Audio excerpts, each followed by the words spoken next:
ఇటీవలే కల్కి 2898 AD ప్రాజెక్టుతో block buster hit అందుకున్నాడు యంగ్ రెబల్ స్టార్ ప్రభాస్. ఇప్పుడు తన కొత్త సినిమాల షూటింగ్స్లో బిజీగా ఉన్న సంగతి తెలిసిందే. రాజా సాబ్, ఫౌజీ చిత్రాలు కొన్ని నెలలుగా షూటింగ్ జరుపుకుంటున్నాయి. అర్జున్ రెడ్డి, యానిమల్ వంటి హిట్ చిత్రాలతో ఇండస్ట్రీలో తనకంటూ ప్రత్యేక గుర్తింపు తెచ్చుకున్నాడు డైరెక్టర్ సందీప్ రెడ్డి వంగ.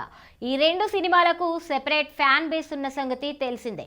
ఇప్పుడు పాన్ ఇండియా స్టార్ హీరో ప్రభాస్తో ఓ ప్రాజెక్ట్ చేయనున్నారు. భారీ బడ్జెట్తో పాన్ ఇండియా లెవెల్లో రూపొందించనున్న ఈ చిత్రానికి స్పిరిట్ అనే టైటిల్ ఫిక్స్ చేసినట్లు ఇదివరకు చిత్ర యూనిట్ ప్రకటించింది.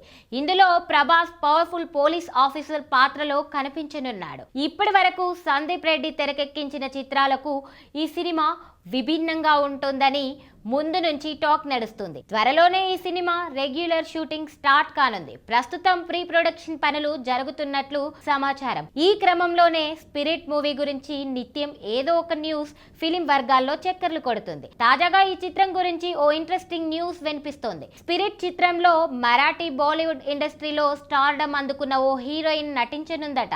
ఈ అమ్మడుకు తెలుగులోనూ మంచి ఫాలోయింగ్ ఉంది. 2025లో షూటింగ్ ప్రారంభం కానున్న ఈ సినిమాకు నటీ నటులను ఎంపిక జరుగుతోంది. నివేదికల ప్రకారం ఈ సినిమాలో కథానాయికగా మృణాల్ ఠాకూర్ ను ఎంపిక చేశారని ప్రచారం జరుగుతుంది. ఈ సినిమాలో కరీనా కపూర్, సైఫ్ అలీ ఖాన్ కీలక పాత్రల్లో కనిపించనున్నారట. వీరిద్దరి నెగిటివ్ రోల్స్ ఉంటాయని టాక్ నడుస్తోంది. ఇక ఇప్పుడు ఈ సినిమాకు హీరోయిన్ గా మృణాల్ ను ఎంపిక చేశారనే టాక్ నడుస్తోంది. అయితే ఈ విషయంపై ఇప్పటి వరకు ఎలాంటి క్లారిటీ రాలేదు. ఈ చిత్రానికి సందీప్ మునుపటి బ్లాక్ బస్టర్ యానిమల్ సంగీతాన్ని అందించిన హర్షవర్ధన్ రామేశ్వర్ ఈ మూవీకి మ్యూజిక్ అందించనున్నాడు. భద్రకాళి పిక్చర్స్, టీ సిరీస్ సంయుక్తంగా స్పిరిట్ ని నిర్మిస్తున్నాయి. స్పిరిట్ 2026లో విడుదలయ్యే అవకాశం ఉంది. ఈ సినిమా పూర్తయిన వెంటనే Sandeep Reddy Vanga Ranbir కపూర్తో animal park shooting ప్రారంభించనున్నారు.